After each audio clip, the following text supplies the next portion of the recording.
اور رہا سوال یہ لوگوں نے بڑا سوال پوچھا ہے مجھ سے شادیوں کا، تو میں یہی کہنا چاہوں گی کہ دیکھو میری پرسنل لائف ہے، میں نے ویسے شادیاں نہیں کی ہیں، لیکن آگے جب کروں گی چاہے میں 10 کروں 20 کروں 30 کروں 40 کروں، میری مرضی ہے یار، مجھے روز مرد پسند آئے گا روز شادی کریں گے، ہماری مرضی ہے۔ اس میں پروفیشنل لائف بہت الگ ہوتی ہے کیونکہ ہمیں اب وہ ہمارے پروفیشن ہے۔ یہ میں مغربی تہذیب جب کہتی ہے کہ ہم خواتین کو حقوق دے رہے ہیں، وہ حالانکہ خواتین کو ذلیل کر رہی ہے، اس کے بدن کو بیچ رہی ہے، اس کے تن کو بیچ رہی ہے، اس کے من کو بیچ رہی ہے۔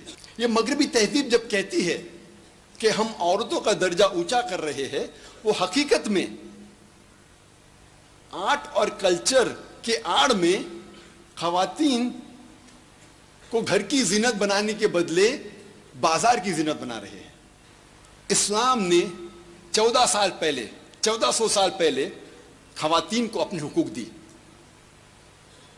اور آج تقریباً سارے دنیا میں 6 بلین انسان ہیں، 600 کروڑ انسان ہیں۔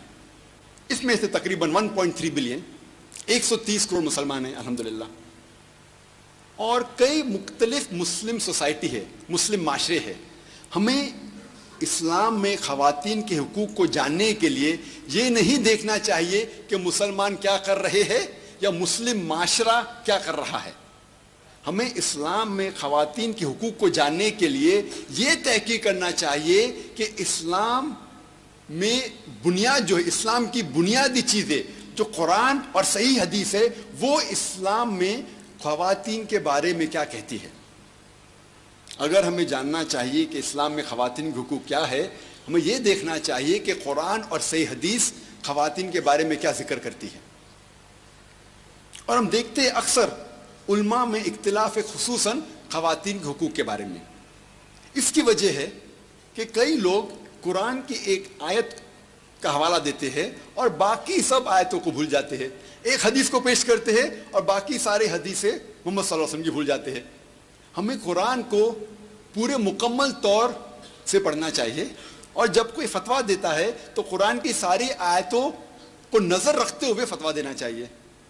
قرآن کی کبھی بھی 2 آیتوں میں اختلاف نہیں ہوگا، اور قرآن کبھی بھی اور صحیح حدیث کبھی بھی قرآن کی آیتوں سے اختلاف نہیں ہوگا۔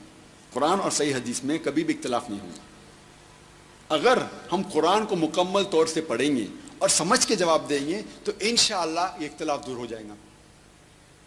اسلام میں مرد اور عورت برابر ہے، خواتین اور مرد اسلام میں برابر ہے، لیکن برابر کا مطلب یہ نہیں کہ وہ ہو بہو ایک ہے۔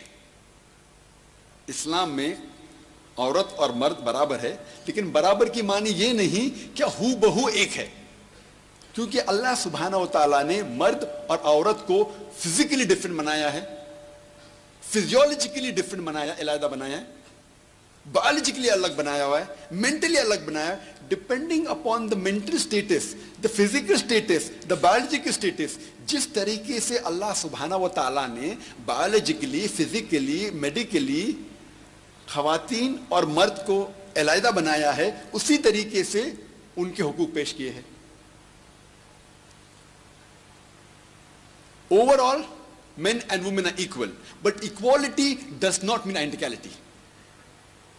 اور آج کی تقریر میں جس کا موضوع ہے اسلام میں خواتین کے حقوق، اس موضوع کو میں نے 6 حصوں میں بانٹا ہے، in 6 broad categories۔ Number 1، the spiritual rights of the women in Islam۔ اسلام میں خواتین کے روحانی حقوق۔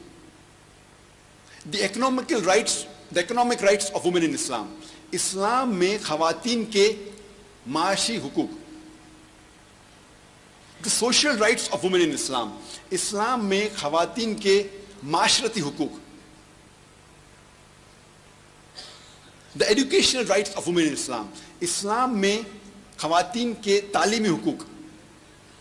5واں، the legal rights of women in Islam۔ اسلام میں خواتین کے قانونی حقوق۔ اور 6واں نمبر، the political rights of women in Islam۔ اسلام میں خواتین کے سیاسی حقوق۔ آج کی تقریر کو میں نے 6 حصوں میں بانٹا ہے۔ پہلے ہم یہ سمجھے کہ اسلام میں خواتین کے روحانی حقوق کیا ہے.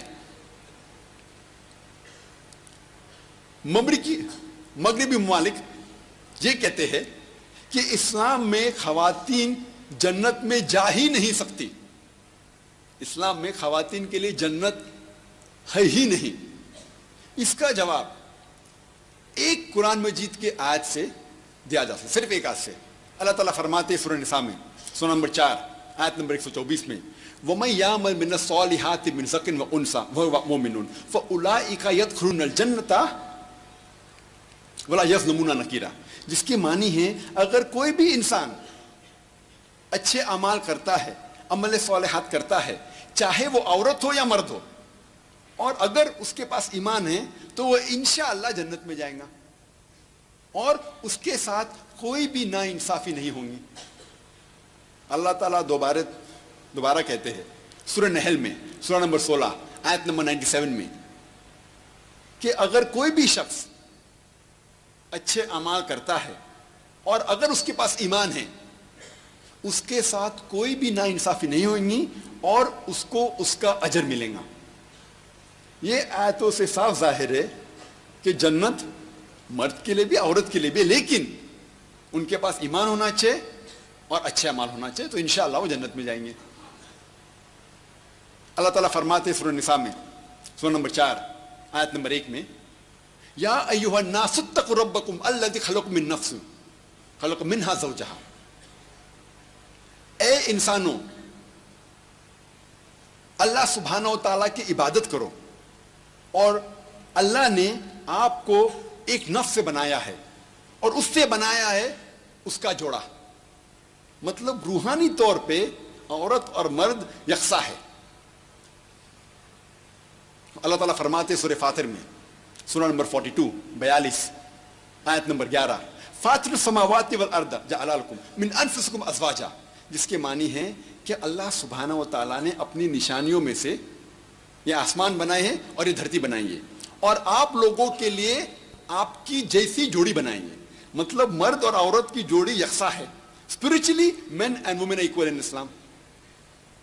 اللہ تعالیٰ فرماتے ہیں سورہ ہجر میں سورہ نمبر 15 آیت نمبر 29 اور سورہ سجدہ سورہ نمبر 32 آیت نمبر 9 میں, ثم سواہ ونفخ فیہ من روحہ, جس کے معنی ہے کہ اللہ سبحانہ و تعالیٰ نے انسان کو صحیح طریقے سے بنایا اور اس کے اندر اپنی روح پھونکا.